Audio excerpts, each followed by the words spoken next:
ಕಳೆದ 5-6 ವರ್ಷಗಳಿಂದ ಈ ಹಿಡಕಲ್ ಜಲಾಶಯದಿಂದ GLBC ಮತ್ತು GRBCಗೆ ನಮಗೆ ನೀರೇ ಬರ್ತಾ ಇಲ್ಲ. ಕೊನೆಯ ಹಳ್ಳಿಗಳು ನಮ್ಮ.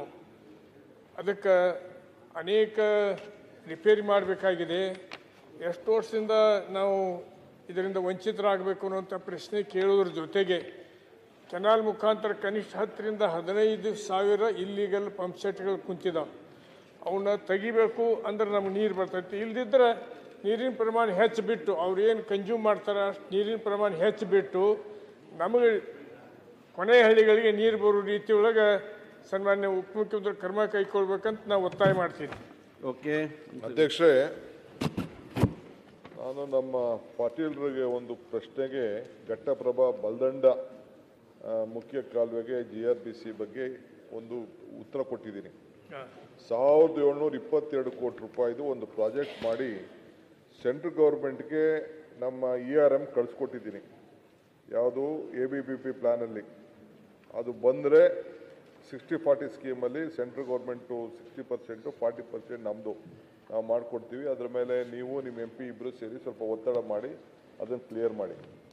ಎರಡನೇದು, ಈಗ ಒಂದು ಏನು ವಿಚಾರ ಪಂಪ್ ಸೆಟ್ ವಿಚಾರ ಹೇಳಿದ್ರು, ಫಾರ್ ದಿ ಫಸ್ಟ್ ಟೈಮ್ ನಾನು ಮಂತ್ರಿ ಆದಮೇಲೆ ಎಷ್ಟೋ 40 ವರ್ಷ ಆದಮೇಲೆ ಒಂದು ಹೊಸ ಅಮೆಂಡ್ಮೆಂಟ್ ತಂದು ಈ ಪಂಪ್ ಸೆಟ್ಗಳನ್ನ ತೆಗೆದುಹಾಕಬೇಕು. ಅದಕ್ಕೆ ಹೊಸ ಪಂಪ್ ಸೆಟ್ ಏನೇ ಬಂದರೂ ಕೂಡ ಎತ್ತಿನೊಳೆದ ಗಮನದಲ್ಲಿ ಇಟ್ಕೊಂಡು ನಾನು ಯಾರು ಇದನ್ನು ಪಂಪ್ ಸೆಟ್ ಹಾಕೊಳ್ಬಾರ್ದು ಅನ್ನೋ ದೃಷ್ಟಿಯಿಂದ ಮತ್ತು ರಾಜ್ಯದಲ್ಲಿ ಆಗಬೇಕು ಅಂತ ಕಾನೂನು ತೆಗೆದುಕೊಂಡು ಬಂದಿದ್ದೀನಿ. ಈಗಾಗಲೇ ಟ್ರೈನಿಂಗು ನಡೀತಾ ಇದೆ. ನಾನು ನೀವು ಮತ್ತು ಎಲ್ಲ ಒಂದು ಅಮೆಂಡ್ಮೆಂಟ್ ಒಂದು ಮೂವ್ ಮಾಡಿದ್ದೀನಿ, ರೆಸಲ್ಯೂಷನು ಎಲ್ಲ ರಾಜ್ಯದಲ್ಲಿ ಎಲ್ಲ ಪಂಪ್ ಸೆಟ್ಗಳನ್ನು ಎಲ್ಲೆಲ್ಲಿ ಕಾಲುವೆಗಳಲ್ಲಿ ಇದನ್ನೆಲ್ಲ ತೆಗೆದಾಕಕ್ಕೆ ಒಂದು ಮಾಡಿ ಒಂದು ಹೊಸ ಕ್ರಮ ಕೈಗೊಳ್ಳಿ ಒಂದು ಆಂದೋಲನ. ಏಕೆಂದರೆ ಥೈಲ್ಯಾಂಡ್ಗೆ ನೀರು ಹೋಗಲೇಬೇಕು. ಥೈಲ್ಯಾಂಡ್ ನೀರು ಹೋಗಲಿಲ್ಲ ಅಂದರೆ ಭಾಳ ಕಷ್ಟ ಆಗ್ತದೆ.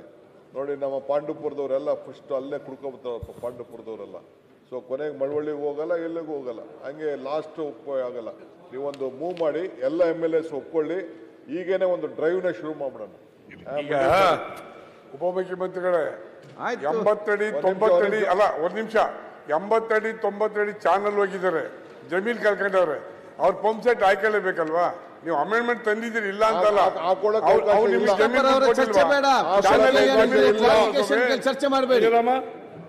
ಸರಿ, JT ಪಾಟೀಲ್, ಸುಧಾಕರ್ ಅವ್ರ ಪ್ರಶ್ನೆ ಕೇಳ್ತಾರೆ, ನೀವು ಅಲ್ಲೇ ನಿಂತಿದ್ದೇವೆ. ಸರ್, ಈಗ ERM ಯೋಜನೆ ಒಳಗೆ ತಾವು ಕೇಂದ್ರ ಸರ್ಕಾರದಿಂದ ಕೇಳಿದಿರಿ, ಇದನ್ನು ಅಮೌಂಟ್ ಕೇಳಿದಿರಿ.